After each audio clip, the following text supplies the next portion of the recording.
ये कहानी दोस्तों शिलीगुड़ी में रहने वाला संजय और उसका पत्नी नैना के बारे में। संजय नैना को शादी किया 5 साल हो गया था, लेकिन एक भी बच्चा नहीं हुआ था। संजय ने उसका पत्नी को बहुत बड़ा डॉक्टर दिखाया, लेकिन सभी डॉक्टर ने बोला नैना को कभी बच्चा नहीं होगा। इतना कोशिश कर तो रहा था, लेकिन हर जगह में नाकाम हो रहा था। लेकिन जब भी संजय नैना को देखता था, नैना को देख के ऐसा लगता था कि नैना को कोई फर्क पड़ रहा था। इसलिए संजय नैना को देख के मुस्कुराते हुए नैना को पूछा, क्या हुआ नैना? कुछ भी नहीं हुआ, सब कुछ ठीक हो जाएगा। ये बोल के नैना को लेकर संजय घर तो आ जाता है, लेकिन हर टाइम संजय नैना को नोटिस कर रहा था, आखिर नैना क्या क्या करता है। लेकिन एक रात करीब 10 बज रहा था, नैना के साथ संजय डिनर कर रहा था। लेकिन उस टाइम संजय ने देखा नैना की सर के बाल थोड़ा बिखरा हुआ था, और उस टाइम नैना को खाते हुए देखते और बात करने का तरीका से थोड़ा सा संजय को डरावना लग रहा था। लेकिन उस टाइम संजय किसी भी तरह नैना के साथ डिनर कंप्लीट करके अपना रूम में जाकर नैना के साथ चुपचाप सो जाता है। लेकिन फिर से करीब रात को 2 बज रहा था, संजय अचानक नींद से जाग जाता है।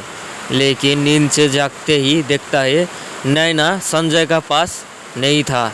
लेकिन संजय बहुत डर रहा था और सोच रहा था, ये क्या मेरे साथ, ये क्या हो रहा है? अभी तो नैना मेरा साथ था, लेकिन अचानक कहाँ चला गया? और उस रात हल्की हवा के साथ बारिश भी हो रहा था। संजय नैना को इधर उधर ढूंढ रहा था।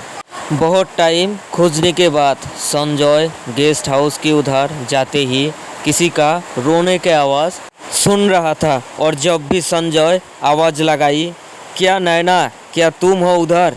तब भी रोने का आवाज़ बंद हो जाता है। संजय को बहुत डर भी लग रहा था, लेकिन संजय किसी भी तरह हिम्मत करके गेस्ट हाउस का लाइट ऑन करते ही संजय का होश उड़ जाता है, और संजय देखता है उसका पत्नी नैना एक बच्चे को गोद में लेकर बैठा है, और उस बच्चा बहुत डरावना लग रहा था। उस बच्चे का साथ साथ नैना का भी आँख सफ़ेद था, और संजय को देखकर हंस रहा था। जब भी संजय नैना के पास गया, तब भी नैना बोलने लगा, संजय प्लीज़ संजय, मुझे बचा लो संजय, प्लीज़ संजय, मैं मरना नहीं चाहता संजय। और ठीक ये बोलने के बाद ही वो बच्चा गायब हो जाता है और नैना बेहोश हो जाता है। और संजय नैना को लेकर रूम पर जाते ही मनीष को फ़ोन करता है, और फ़ोन करके बोलता है, प्लीज़ मनीष, एक तुम ही हो जो मेरा पत्नी को बचा सकता है। ये सुन के मनीष भी देर नहीं किया, जल्दी संजय का घर आ जाता है।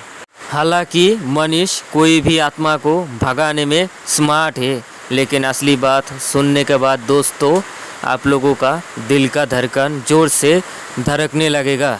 तो दोस्तों वो बच्चा और कोई नहीं था, वो मनीष का पहला बच्चा था, जो मनीष अपने फ़ायदा के लिए अपने ही हाथों से अपने ही बच्चे को मार दिया था।